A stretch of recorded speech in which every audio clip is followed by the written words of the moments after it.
بہت شکریہ سر۔ اسی دوران میں محترم جناب پروفیسر ڈاکٹر شاہد منیر صاحب، vice chancellor university of engineering and technology, اور آپ کے ساتھ ڈاکٹر رانا تنویر قاسم صاحب تشریف لائے، ہم آپ کو ویلکم کرتے ہیں۔ نوید بٹ صاحب، آپ ڈی ایس پی ہیں پولیس میں اور انٹرنیشنل ریلیشنز کے اہم اسکالر ہیں، آپ بھی تشریف لائے، بہت شکریہ آپ لوگوں کا۔ اب میں دعوت دینے جا رہا ہوں۔ میں اس پروگرام کے لیے جب ہمارے جو ڈگنیٹریز ہیں ان سے رابطہ کر رہا تھا، ہمارے محترم vice chancellor professor doctor Aqif Anwar Chaudhary Sahab کے بہاف اور آپ کے حکم کے مطابق، تو میں حاضر ہوا یو ای ٹی میں جناب پروفیسر ڈاکٹر شاہد منیر صاحب کے آفس میں۔ تو آپ کی سیرت سے محبت اور آن جناب صلی اللہ علیہ وسلم سے محبت کا جو والہانہ پن ہے اس کا مشاہدہ تو پہلے ہی کیا ہوا تھا، لیکن وہاں اس کی حساسیت کا مجھے اور اندازہ ہوا جب میں نے سر سے گزارش کی تو آپ نے اپنے سیکرٹری کو بلایا کہ 18 تاریخ کو جب یہ پروگرام ہے تو کیا شیڈول ہے۔ انہوں نے کہا کہ سلیکشن بورڈ ہے، تو آپ نے فرمایا کہ سلیکشن بورڈ 19 کو کر لیں، 18 کو ہم اس پروگرام میں حاضر ہوں گے۔ تو یہ سر نے ہمیں اعزاز عطا فرمایا اور میں سمجھتا ہوں کہ یہ ان کا ہم پر احسان ہے اتنی بڑی شخصیات کا۔ تو آپ طلبہ جو ہے ان حماق سے سنیں، یہ زندگی کا نچوڑ ہیں چیزیں، اور ان کے مشاہدات کا، ان کے تجربات کا، اور ان کی معلومات کا، اور ان کی اسٹڈی کا۔ تو سر جو ہیں وہ صرف ڈاکٹر شاہد منیر صاحب، آپ بہت بڑی شخصیت ہیں، آپ بنیادی طور پر انجینئر ہیں لیکن اسلامک اسٹڈیز اور سیرت کے حوالے سے بڑا ویژنری ایک نقطہ نظر رکھتے ہیں۔ آپ مختلف یونیورسٹیز کے وائس چانسلر رہے ہیں، یونیورسٹی آف جنگ کے وائس چانسلر رہے، یونیورسٹی آف سرگودا کے وائس چانسلر رہے، پی ایچ ای سی کے آپ چیئرمین رہے، اب آپ university of engineering and technology Lahore میں بطور وائس چانسلر خدمات انجام دے رہے ہیں، اور سائنسدان ہونے کے علاوہ جو ہے وہ سوشل سائنسز پر آپ کی خصوصی نظر اور گرفت ہے، اور سروسز اکیڈمی میں بھی آپ لیکچرز کے لیے جاتے رہتے ہیں، بڑی جو ہے وہ جہتیں ہیں آپ کی شخصیت کی۔ تو آپ یہ کوشش کرتے رہتے ہیں، ایک شعر آپ کی نظر کر کے میں آپ کو دعوت خطاب دوں گا: شکوہ ظلمت شب سے تو کہیں بہتر تھا، اپنے حصے کی کوئی شمع جلاتے جاتے۔ جناب پروفیسر ڈاکٹر شاہد منیر صاحب، vice chancellor university of engineering and technology Lahore.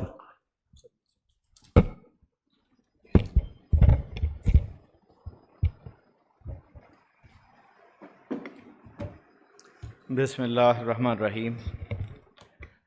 Honourable عزت مآب پروفیسر ڈاکٹر اکرم چودھری صاحب،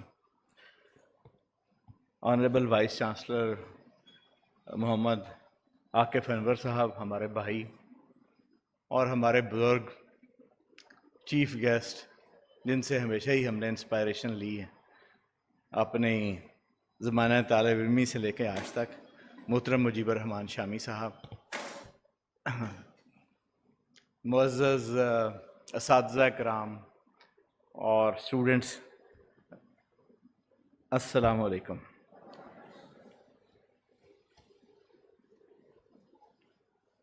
سورہ ملک میں اللہ تعالیٰ فرماتے ہیں کہ ہم نے دنیا کو اس لیے پیدا کیا کہ ہم یہ جانچ سکیں کہ اس میں کون اچھے کام کرتا ہے اور کون برے کام کرتا ہے۔ تو تخلیق کائنات ایک امتحان گاہ کی صورت میں اللہ تعالیٰ نے تخلیق کی اور بتا دیا کہ یہ جو پلانٹ ارتھ ہے اور اس کے ساتھ پورے کائنات ہے، ہم نے اس لیے بنائی اور انسان اس کا مرکز و محور بنایا کہ ہم یہ جان سکیں کہ انسانوں میں سے کون اچھے کام کرتا ہے اور کون برے کام کرتا ہے۔ پھر سورہ شمس کو جب ہم پڑھتے ہیں تو 9 قسمیں اللہ تعالیٰ نے کھائی ہیں۔ والشمس وضحاہا، قسم ہے سورج کی اور اس کی دھوپ کی۔ والقمر اذا تلاہا، چاند کی جب وہ اس کے پیچھے چلے، اور قسم ہے دن کی جب وہ اسے روشن کر دے، اور رات کی جب وہ اسے چھپا لے۔ یہ قسمیں اللہ کھا رہے ہیں۔ اور آسمان کی قسم ہے کہ اللہ نے اس کو جیسا بنایا اور زمین کی قسم ہے جیسا اللہ نے اس کو پھیلا دیا، اور انسانی نفس کی قسم اللہ نے کھائی ہے جس میں نیکی کا جذبہ موجود، اس کو نیکی کرنے کی، اچھے کام کرنے کی سمجھ اور شعور عطا فرمایا۔ تو 9 قسمیں کھانے کے بعد اللہ فرماتے ہیں قد افلح من زکاہا، کامیاب وہ ہوا جس نے تزکیہ اختیار کیا۔ پہلے میں نے یہ کوٹ کیا کہ اس کائنات کو بنانے کا مقصد یہ تھا کہ یہ ٹیسٹ کیا جائے کون اچھے کام کرتا ہے کون برے کام کرتا ہے۔ پھر 9 قسمیں کھانے کے بعد اللہ بیان کرتے ہیں کہ آپ میں سے کامیاب اس دنیا میں وہ ہوا جس نے تزکیہ اختیار کیا۔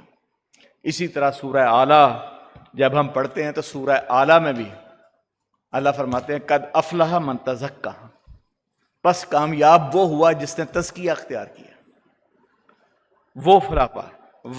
وذکر اسم ربہ فصلی، جو اپنے رب کا ذکر کرتا رہا، نماز پڑھتا رہا۔ تو یہ تخلیق کائنات اور انسان کا یہاں آنا یہ آپ کو نظر آ رہا ہے۔ سورہ نصر کو اگر آپ پڑھ لیں تو اللہ فرماتے ہیں فسبح بحمد ربک واستغفر، اپنے رب کی تسبیح بیان کر۔ یہ ذکر اور یہ تسبیحات اللہ کے رسول، اللہ کے محبوب صلی اللہ علیہ وسلم کو کہا جا رہا ہے، بیکاز اس لیے کہ مقصد یہ ہے اس کائنات میں کہ تزکیہ اختیار کیا جائے، نیکی کا فروغ ہو، اچھی باتوں کا اقرار ہو اور شیطان کی شکست ہو۔ اور دیکھیے یہ کرنے کے بعد اللہ فرماتے ہیں کہ آج جن کا ڈے ہم سیلیبریٹ کر رہے ہیں، میں سمجھتا ہوں کہ آقا علیہ الصلوۃ والسلام کی دنیا میں تشریف آوری کو سیلیبریٹ کرنے کا سب سے بہترین جو طریقہ ہے وہ ڈاکٹر عاقف انور چودھری اور ہمارے دوست ڈاکٹر شہباز منج نے اختیار کیا ہے کہ آج یہ محفل جو ہے وہ منعقد کی ہے۔ اور وہ اللہ کیا فرماتے ہیں کہ کما ارسلنا فیکم رسولا منکم، ہم نے تم میں سے ایک رسول مبعوث کیا، وہ کیا کرتا ہے یتلو علیکم، وہ تم پر ہماری آیات تلاوت کرتا ہے، تمہیں پاک کرتا ہے اور تمہیں کتاب اور حکمت کی وہ باتیں پختہ علم سکھاتا ہے، وہ تعلیم دیتا ہے جو تمہیں نہیں معلوم۔ اس کا مطلب ہے 2 آپ صلی اللہ علیہ وسلم کے اللہ نے مبعوث کرنے کے، نبوت دینے کے 2 پرائم ایٹریبیوٹس بیان کر دیے ہیں۔ ایک یہ کہ وہ تم پر آیات پڑھتا ہے، تمہیں پاک کرتا ہے، تمہارا تزکیہ کرتا ہے، تمہیں نیک بناتا ہے، ایک بات۔ دوسری بات جو آپ فرمائے تمہیں تعلیم فرماتا ہے۔ اس کا مطلب ہے کہ آپ معلم ہیں، آپ ایک ٹیچر کے طور پہ آئے، اس میں دنیاوی علوم بھی اور روحانی علوم بھی اس کے لیے بھی آئے۔ اور پھر اللہ فرماتے ہیں کہ ہم نے ایک ایسے رسول کو مبعوث کیا جو تمہارے غم میں گھلا جا رہا ہے، اس میں مشقت تمہاری بھلائی کے لیے گھلا جا رہا ہے، وہ چاہتا ہے کہ تمہیں دوزخ سے بچا لیا جائے اور تم نیکی کی طرف آؤ، تم تزکیہ اختیار کرو۔ یہ آپ صلی اللہ علیہ وسلم کے آنے کا مقصد ہے۔ پھر ایک ایسی کتاب اللہ نے نبی کریم صلی اللہ علیہ وسلم کو دی اور آپ نے اس کتاب کو اس طریقے سے اپنے اندر جذب کیا اور اس کے اوپر عمل کیا کہ حضرت عائشہ صدیقہ رضی اللہ تعالیٰ عنہا سے سوال ہوا کہ نبی کریم صلی اللہ علیہ وسلم کے اخلاق کیسے تھے، تو حضرت عائشہ رضی اللہ تعالیٰ عنہا فرماتی ہیں کہ وہ مدینے کی گلیوں میں چلنے پھرنے والا قرآن تھا، اور اللہ نے پھر یہ طے کر دیا ہے کہ لَقَدْ كَانَ لَكُمْ فِي رَسُولِ اللَّهِ أُسْوَةٌ حَسَنَةٌ، کہ اسوۃ حسنہ، تمہارے لیے نبی کریم صلی اللہ علیہ وسلم رول ماڈل ہے۔ اور یہ کب کہا؟ اکرم چوہدری صاحب بیٹھے ہیں، یہ تب کہا جب جنگ احزاب ہوئی، جب نبی کریم صلی اللہ علیہ وسلم نے اپنے پیٹ پر پتھر باندھے، جب 40 دن تک جو اتحادی افواج تھیں، مشرکوں کی افواج تھیں، یہودیوں کی افواج تھیں، باہر سے محاصرہ کر رکھا تھا، اندر سے منافقین بغاوت کر رہے تھے، اندر سے یہودی بغاوت کر رہے تھے، 40 دن تک جب اللہ کے رسول نے استقامت اختیار کی، آپ ڈٹے رہے، آپ جمے رہے، جیسے وہ قرآن میں بڑی مشہور ایک آیت ہے کہ ان الذین قالوا ربنا اللہ ثم استقاموا تتنزل علیہم الملائکہ اللہ تخافوا ولا تحزنوا وابشروا بالجنۃ التي کنتم توعدون تو اللہ پاک نے فتح نازل کی، طوفان بھیجا، دشمن وہاں سے گیا، اور اس موقع کے اوپر یہ آیت آئی کہ لَقَدْ كَانَ لَكُمْ فِي رَسُولِ اللَّهِ أُسْوَةٌ حَسَنَةٌ، کہ جب نیٹو فورسز آ جائیں، جب تمہارا محاصرہ کر لیا جائے، جب اندر سے منافقین موجود ہوں، تو اس وقت جمے رہنا اور ڈٹے رہنا تمہارے لیے رسول کی ذات بہترین نمونہ ہے۔ تو اللہ کے رسول صلی اللہ علیہ وسلم کی شخصیت کی بے پناہ جہات ہیں، ان جہات کا احاطہ کسی ایک نشست میں ممکن نہیں، لیکن چونکہ میرا تعلق تعلیم سے ہے تو میں آپ سے یہ کہوں کہ جو یہ اللہ نے جب نبی کریم صلی اللہ علیہ وسلم پہ پہلی آیت اتاری تو پہلا لفظ اتارا تو وہ کیا تھا؟ اقرا، مسلمانوں کے اوپر اقرا، کہ پڑھو۔ تو اس کے بعد کوئی 750 آیات ہیں، محققین نے یہ وعدے کیا کہ 750 کے قریب آیات ایسی ہیں قرآن میں جو مسلمانوں کو علم حاصل کرنے پر ابھارتی ہیں۔ دنیا کی کسی مذہبی کتاب میں ایسی آیات موجود نہیں ہیں جو ان کو علم حاصل کرنے کے اوپر ابھارتی ہیں۔ مثال کے طور پہ، تم غور کیوں نہیں کرتے؟ تم تفکر کیوں نہیں کرتے؟ تم تدبر کیوں نہیں کرتے؟ کس بات پہ؟ فرمایا کہ بادلوں پہ آنے پہ اور ان کے برسنے پہ۔ میں چونکہ کیمیکل انجینئر ہوں تو بارش کا فنومنا کیا ہے؟ بارش کا فنومنا یہ ہے کہ sudden compression and sudden expansion. Sudden compression اور سڈن ایکسپینشن کا وہ اصول ہے جس کے اوپر ہم یہ ایئر کنڈیشنر انجوائے کر رہے ہیں، کہ کمپریسر جو ہے وہ کمپریس کرتا ہے گیس کو، پھر ایک دم ریلیز کرتا ہے اور کنڈنسیشن ہوتی ہے اور ٹھنڈک پیدا ہوتی ہے۔ اور یہی وہ فنومنا ہے جس سے ایئر کنڈیشننگ چل رہی ہے، ٹھنڈک پیدا ہوتی ہے، بارش برستی ہے۔ تو اللہ نے کہا تم اس ہڈن فنومنا کے اوپر کیوں غور نہیں کرتے جو کائنات کو چلانے کے لیے اللہ فرماتے ہیں وَلَن تَجِدَ لِسُنَّتِ اللَّهِ تَبْدِيلًا، اللہ کے فارمولے تبدیل نہیں ہوتے۔ اگر آپ گندم بوئیں گے تو سیب نہیں لگیں گے، اگر آپ مالٹے کاشت کریں گے تو آم نہیں لگیں گے۔ تو اس کا مطلب ہے اللہ نے کچھ اصول قائم کر رکھے ہیں، ان اصولوں کے اوپر یہ کائنات چلتی ہے، اور بڑی کم انٹرونشن ہے جو اللہ کی طرف سے آتی ہے۔ تو وہ جو فارمولے ہیں وہ علم ہے، وہ ہڈن ہے، وہ ریڈلز ہیں، وہ پہیلیاں ہیں، ان کو انویل کرنا، اس کے اوپر قرآن انسائٹ کر رہا ہے، انوائٹ کر رہا ہے، پرسویڈ کر رہا ہے کہ کس طریقے سے اس کو آپ کریں۔ تو وہ بارش کے برسنا، پھر اللہ فرماتے ہیں کہ یہ جو میں نے سیارے بنائے یہ ایک آربٹ پہ گھوم رہے ہیں، یہ چاند اور سورج اور یہ لگاتار چل رہے ہیں۔ دیکھیں پہلی چیز تو یہ ہے کہ جب بھی کوئی موشن ہوگی تو ایک قوت ہوگی، ایک فورس ہوگی جو اس کو چلائے گی۔ آج تک سائنسدان صرف اس کائنات کا 4% ایکسپلور کر پائے، 96% ان ایکسپلورڈ ہے۔ 96% کو سائنسدان کہتا ہے کہ یہ ڈارک میٹر ہے یا ڈارک انرجی، ہمیں نہیں پتا۔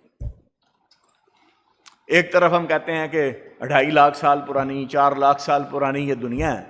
تو جو ایکسپلوریشن ہوئی ہے، جو اللہ کے فارمولے اور کائنات کو سمجھا گیا آج تک سپر کمپیوٹنگ اور کوانٹم کمپیوٹنگ کے اس ایرا کے اندر، وہ صرف 4% ہے۔ اور اللہ ہمیں قرآن میں یہ کہہ رہے ہیں کہ دیکھیں آج تک اس قوت کو، اس فورس کو ہم نہیں ڈھونڈ سکے کہ 1 کروڑ ارب ٹن وزنی ایک سیارہ زمین ہے، مریخ ہے، جوپیٹر ہے، وہ اپنے آربٹ کے قریب بھی گھوم رہا ہے۔ کون سی موٹر ہے، کون سی ڈرائیو ہے، کون سی قوت ہے جو اس کو ریوالو کر رہی ہے؟ کون سا پیٹرول ہے، کون سا ڈیزل ہے، کون سا فیول ہے؟ وہ ریوالو کر رہا ہے، اور اپنے آربٹ کے ارد گرد ریوالو کرنے کے ساتھ ساتھ وہ ایک پورے 24 گھنٹے میں اس نظام شمسی کے اندر ایک چکر بھی لگا رہا ہے۔ اور جہاں پہ ایک ایسا نظام شمسی جس کے اندر لاکھوں سیارے اور ستارے اور سٹارز اور گلیکسی ہیں اور کوئی ایکسیڈنٹ نہیں ہے لاکھوں سالوں سے، تو اللہ ہمیں کہہ رہے ہیں کہ تم اس پہ غور کیوں نہیں کرتے اس فنومینن کے اندر کہ جو کہ ہم نے اس میں ہڈن رکھا ہے، کہ یہ چلتے ہیں آربٹ کے اندر، ٹکراتے بھی نہیں، اور لوہے کے اندر جو طاقت ہم نے رکھی ہے تم اس کے اوپر غور کیوں نہیں کرتے؟ تو تم ان کے اوپر غور کیوں نہیں کرتے، تفکر کیوں نہیں کرتے، تدبر کیوں نہیں کرتے؟ اور اللہ کے رسول صلی اللہ علیہ وسلم نے کہا کہ علم حاصل کرو، خواہ تمہیں چین جانا پڑے، یعنی دور دراز جانا پڑے، جتنا بھی دور جانا پڑے علم حاصل کرو۔ اور یہ نہیں کہا کہ مردوں صرف تم حاصل کرو، یہ فرمایا کہ علم حاصل کرنا ہر مرد اور ہر عورت پر لازم ہے۔ ہم نے یہ سارے کام دنیا کے ہم کرتے ہیں سوائے ایک کام کے، اور وہ ہم نے سوچا کہ یہ کافروں کے لیے، کافروں کا کام ہے، وہ ہے علم حاصل کرنا۔ ہم کہتے ہیں ڈگری کرنی ہے، نوکری مل جائے، روٹی مل جائے، اچھی روٹی کا حصول مل جائے، یہ مقصد حیات بنا لیا گیا ہے پروفیشنل ایجوکیشن میں بھی، کہ یہ ڈگری کر لیں روٹی مل جائے گی، کینیڈا چلے جائیں، امریکہ چلے جائیں، اچھی روٹی مل جائے گی۔ وہ انسان کے اس کائنات میں آنے کا یہ مقصد نہیں ہے اچھی روٹی، جانوروں کو بھی ملتی ہیں روٹیاں، اچھی مل جاتی ہیں، یہ اس سے اوپر کی کوئی چیزیں ہیں۔ اور ہمارے سامنے میرے اپنے کوئی 10 کے قریب کلاس فیلو میرے اپنے، میں ابھی 60 کی عمر کو نہیں پہنچا، وہ فوت ہو گئے۔ تو لائف کے مقصد کو سمجھنا چاہیے کہ وہ کیا مقصد ہے، اور وہ اگر آپ سمجھیں گے تو اس کی رہنمائی ایک وحی کے علم کے ذریعے آئے گی، اور آقا علیہ الصلوۃ والسلام کے ذریعے آپ کو نصیب ہوگی، کہ وہ ہے کہ انسان دنیا میں آئے، تزکیہ اختیار کرے، نیکی اختیار کرے، اور اللہ کا مسلمان، اس کا تابع دار بندہ بن کے رہے۔ اس کے لیے ہی اللہ کے رسول کی ساری محنت رہی۔ جتنی جنگیں ہوئیں مشرکین مکہ کے ساتھ، کیا نبی کریم صلی اللہ علیہ وسلم کی اپنی ذات کے لیے تھی؟ اپنی بادشاہت کے لیے تھی؟ آپ کو لوگوں نے گالیاں دیں، کیا آپ نے کوئی جنگ کی؟ کسی سے کوئی بدلہ لیا؟ آپ کو اذیت دی گئی، آپ کی بیٹیوں کو طلاقیں دی گئیں، آپ کے صحابہ کو قتل کیا گیا، آپ صلی اللہ علیہ وسلم کے دانت شہید کیے گئے، آپ کو شیب ابی طالب میں محصور رکھا گیا، آپ کو ہجرت پر مجبور کیا گیا، کوئی بدلہ لیا ہو؟ بات اپنی ذات کی تھی نہیں، ہے ہی نہیں۔ بات کس چیز کی تھی؟ لڑائی کس چیز کی؟ لڑائی اس چیز کی تھی کہ ایک اللہ ہے اور اس کا ایک نظام ہے، اور اس نظام کے تحت اس کے بندے بن کر ظلم اور ناانصافی کے نظام کو ختم کیا جائے، سوشل جسٹس معاشرے کے اندر ہو اور اکنامک جسٹس معاشرے کے اندر ہو۔ جیسے اکرم چودھری صاحب نے فرمایا کہ آپ ذخیرہ اندوزی نہیں کرنے دیتے، یہ کیا ہے؟ یہ اکنامک جسٹس، سوشل جسٹس ہو، اکنامک جسٹس ہو، ایک ایسی انسانوں کی سوسائٹی ہو جس کی بنیاد نیکی اور تقوی کے اوپر ہو، اور اس کے لیے پورا ایک ٹریننگ پروگرام دیا، اس کے لیے نمازیں دیں، اس کے لیے ذکر دیا، اس کے لیے پورے اسباب دیے، اس کے لیے شرم و حیا دیا، اس کے لیے حجاب دیا، اس کے لیے داڑیاں دیں، اس کے پورا ایک نظام ہے، ایک سسٹم ہے، اور اسی کا کلیش ہے آج دنیا کے اندر، اسی کا کلیش ہے۔ ایک طرف نیتن یاہو ہے، ایک طرف ٹرمپ ہے، ایک طرف یورپ ہے، ایک طرف اس کے ہواری ہیں، تو یہ جو شور برپا ہے اسی کا ہے کہ وہ آپ کو دبا کے رکھا جائے، اس لیے کہ آپ محمد صلی اللہ علیہ وسلم کے امتی ہیں۔ ان کو اگر ایک مسئلہ ہے کسی کو دنیا میں، تو وہ صرف اس سے ہے کہ وہ محمد صلی اللہ علیہ وسلم کو پروفٹ نہیں مانتے، بالکل ہی مانتے، جتنے مرضی آزاد خیال ہوں، جو مرضی ہوں، اور وہ مسئلہ ہے۔ اور حالانکہ ان کو معلوم ہے، جس طرح یہودیوں کو معلوم تھا کہ اے نبی یہ تم کو ایسے پہچانتے ہیں جس طرح اپنے بیٹوں کو پہچانتے ہیں، حالانکہ ان کو معلوم ہے کہ یہ ایک سچا نبی ہے اور اس سے اچھی تعلیمات ہیں، لیکن اللہ نے جب دنیا قائم کی تو اس کو پتا تھا کہ شر اور خیر کی یہ مارکہ آرائی ہوگی، اور آپ اپنی مختصر زندگی میں کس طرف کھڑے ہوتے ہیں یہ فیصلہ ہے کہ آپ رائٹ سائڈ پہ کھڑے ہوتے ہیں، حق کے ساتھ کھڑے ہوتے ہیں، عدل کے ساتھ جیتے ہیں، اپنی زندگی میں جو اختیارات آپ کو حاصل ہیں، جو مال و اسباب آپ کو حاصل ہیں، اس کی سپینڈنگ آپ کس طریقے سے کرتے ہیں، دس از آل اباؤٹ۔ تو عدل و انصاف انسانی معاشرے میں اس کی مثالیں اکرم چودھری صاحب نے آپ کے سامنے رکھی، علم کی بات میں نے آپ کو کی، انسانی حقوق اور عورت کے متعلق آپ نے اپنے وصال سے 2 دن قبل، غالباً سیرت کی کتابوں میں آتا ہے کہ آپ نے چند وصیتیں ارشاد فرمائیں، ان میں سے ایک وصیت، اگر 3 تھیں تو ایک وصیت یہ تھی کہ اپنی عورتوں کے ساتھ اچھا سلوک کرنا، تم سے قیامت کے دن عورتوں کے بارے میں جو تم سلوک کرو گے اس کے بارے میں بحث پرس ہوگی۔ یعنی کتنی اہم بات ہوگی، یعنی آپ نے تمام اہم باتیں خطبہ حجت الوداع میں بیان فرمائیں، اور اس میں ایک پورا چارٹر ہے، سود کے متعلق ہے، قتل کے معاف کرنے کے متعلق ہے، انسانی حقوق کے متعلق پورا ایک چارٹر ہے، لیکن جب آپ وصال، آپ کا وقت وصال آیا تو اس سے 2 دن قبل آپ نے یہ نصیحت فرمائی، جن میں ایک نصیحت یہ تھی کہ عورتوں سے تمہارے متعلق سوال ہے۔ پھر غریبوں کے بارے میں فرمایا، آپ نے فرمایا کہ اے اللہ میرا حشر غریبوں کے ساتھ کرنا۔ پھر اللہ کے رسول صلی اللہ علیہ وسلم نے فرمایا کہ بہت سے غربا ایسے ہوں گے جن کو دروازوں پہ دھکے دیے جاتے ہیں، یعنی معاشرے میں ان کا کوئی مقام نہیں، ان کو اچھی محفلوں میں بیٹھنے کی اجازت نہیں۔ فرمایا اگر وہ کسی بات پر قسم کھا لیں تو اللہ ان کی قسم کو پورا فرماتے ہیں۔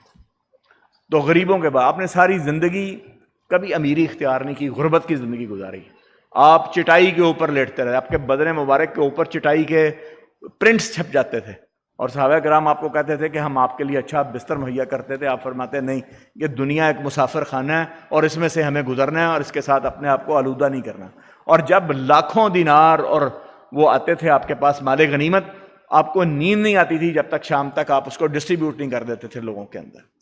تو آپ نے اس طریقے سے زندگی گزاری ہے، محفلیں منعقد کرنا، عقیدتوں کے اظہار کرنا، ایک بے عمل قوم کی بے سود عقیدت ہو سکتی ہے جب تک ہم اس پہ عمل نہیں کریں گے۔ اگر اصلاۃ والسلام نے فرمایا کہ بہت سی قومیں اس قرآن کے ساتھ اپنے تعلق کی بنیاد کے اوپر دنیا میں حکومت کریں گی، اور بہت سی قومیں اس قرآن کو چھوڑ کر رسوا ہوں گی۔ اللہ نے قرآن میں یہ ارشاد فرما دیا، یہ طے فرما دیا، مسلمانوں یا تو آپ مسلمان ہوں نا، یا نکل جائیں اس کلب سے۔ جب آپ ایک کلب کے ممبر ہیں، میں اگر جم خانہ کلب کا ممبر ہوں تو مجھے اس کی تمام شرائط کو ماننا ہے، نہیں مانوں گا تو مجھے جرمانہ ہوگا۔ اگر آپ مسلمان ہیں اور مسلم کلب کے ممبر ہیں تو پھر اس کو مانیں جو اللہ نے فرمایا، یہ نہیں کہ جو میری مرضی کی چیزیں میں مانوں، جو میری مرضی کی چیزیں وہ میں نہ مانوں۔ تو اللہ نے فرمایا اگر تم نماز قائم کرو گے، اگر تم زکوٰۃ ادا کرو گے، اگر تم یہ کام کرو گے تو ہم تمہیں زمین میں خلافت ادا کریں گے، جس طرح تم سے پہلے لوگوں کو عطا کی۔ اور جنہوں نے یہ کی صحابہ کرام، وہ 40 برس کے اندر اندر آدھی دنیا کے حکمران تھے۔ وہ عرب کے بدو جو بکریاں چرایا کرتے تھے وہ مالدار بنے، وہ حکمران بنے۔ ان کی مثالیں آج تک ناروے اور سویڈن دیتے ہیں عمر راہ کے نام سے، وہ آج بھی ان کے ڈنکے جو ہیں وہ کامیاب۔ تو تمام عزتیں اور ذلتیں اللہ کے اختیار میں ہیں، وہ دنیا میں ہوں یا آخرت میں۔ تو اللہ کے رسول نے فرمایا کہ ربنا آتنا فی الدنیا حسنۃ وفی الآخرۃ حسنۃ وقنا عذاب النار، کہ دنیا کی بھی تمام بھلائیاں ہمیں عطا کریں، اور بھلائیاں وہ ہیں صرف اور صرف وہ ہیں جو نبی کریم صلی اللہ علیہ وسلم کے اسوہ حسنہ پر چلنے سے آئیں گی۔ اور اللہ نے یہ فرما دیا کہ جو دے تم کو رسول وہ لے لو، اور جس سے منع کرے اس سے رک جاؤ۔ یہ اللہ، اور تم ہرگز مومن نہیں ہو سکتے جب تم اپنے درمیان رسول اللہ علیہ وسلم کو فیصلہ کرنے والا نہیں فرماتے۔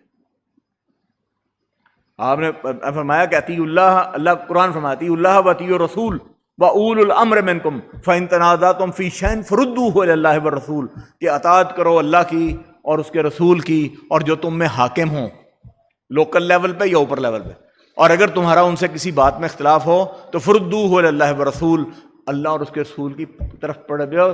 تؤمنون باللہ، اگر تم مومن ہو اور آخرت پر ایمان رکھتے ہو، اگر تو ہم سمجھتے ہیں کہ ہم نے مرنا ہے، اور اگر ہم سمجھتے ہیں کہ ہم نے اسی طرح اسی اپنا وجود جو کہ ہمارا خاکی وجود ہے اس کے ساتھ دوبارہ اٹھنا ہے، اور اسی طرح ہم نے اللہ کے سامنے کھڑے ہونا ہے، اور اسی طرح ہم نے حساب دینا ہے، تو پھر میرا خیال ہے کہ یہ 25-30 سال کی آپ ہماری عمر اس امت کی 60 63 65 70 اس سے زیادہ نہیں، 67 سال ہے، اور آپ ورلڈ بینک کے اعداد و شمار دیکھ لیں تو اتنی ہے۔ چند لوگ ہم میں سے ہیں جو اسفل سافلین کو پہنچتے ہیں، 80 سال اسی طرف جاتے ہیں۔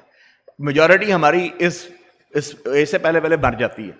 آپ پیدا ہوتے ہیں 25-27 سال تک آپ پڑھتے رہتے ہیں، جوان بچہ ہوتا ہے آدمی، کھیل کود گزر گیا، شعور آیا، یونیورسٹی ڈگری لی، اس کے بعد ریٹائرمنٹ تک 60 سال۔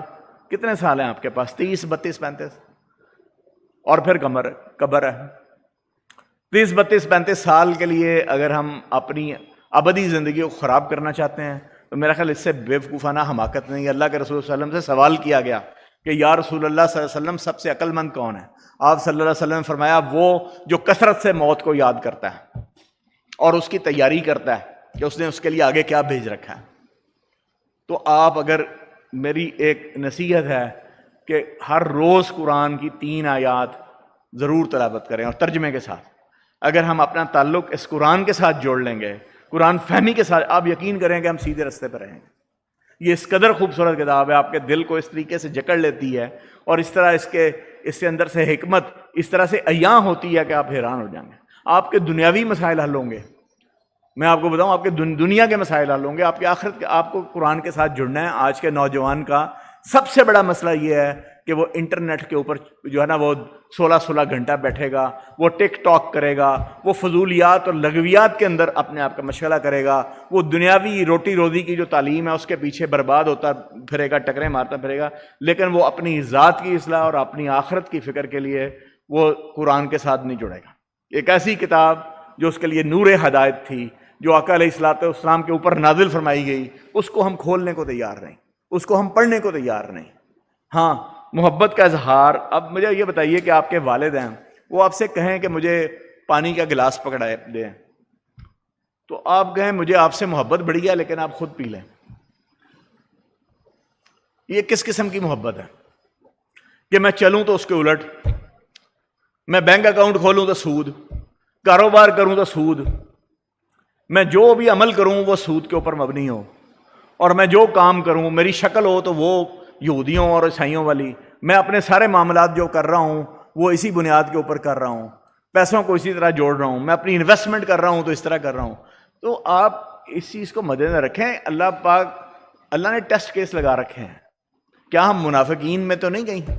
اس کو دیکھنا چاہیے. اللہ کے رسول نے قرآن کو اگر آپ پڑھیں گے تو جو اللہ کے بندے ہیں اور جو اللہ کے نہیں ہیں اس کے لیے ایک ٹیسٹ رکھا تھا, اور وہ ٹیسٹ رکھا تھا جہاد.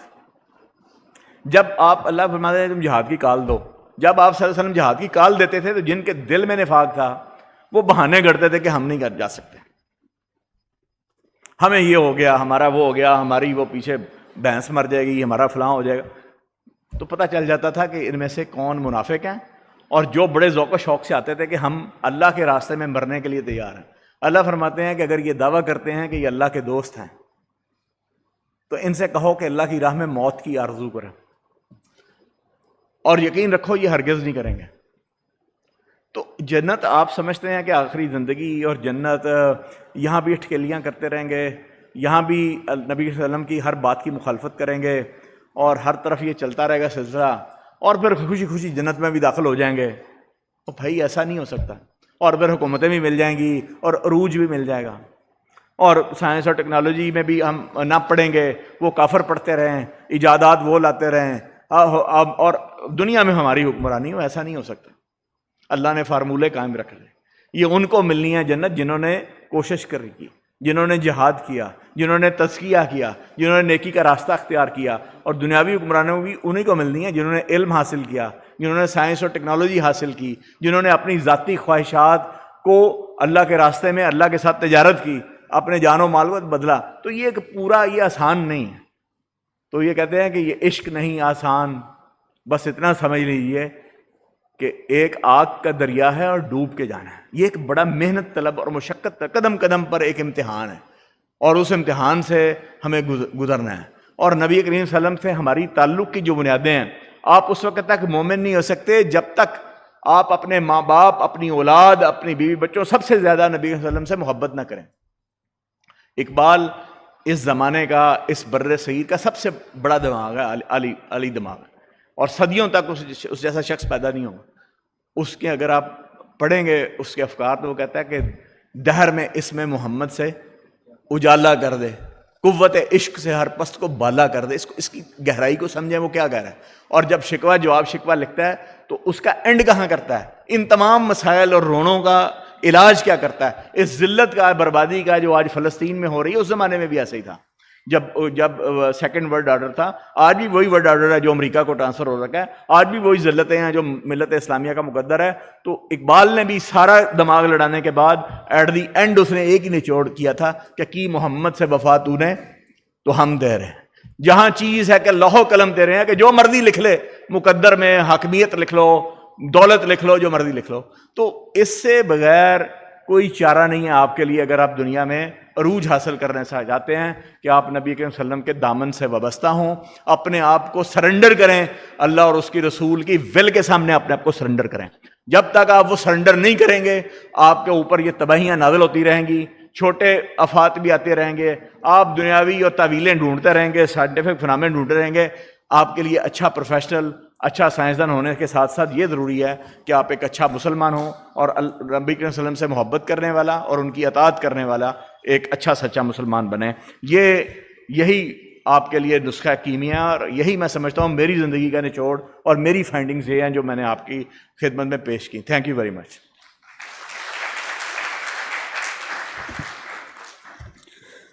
بہت شکریہ سر.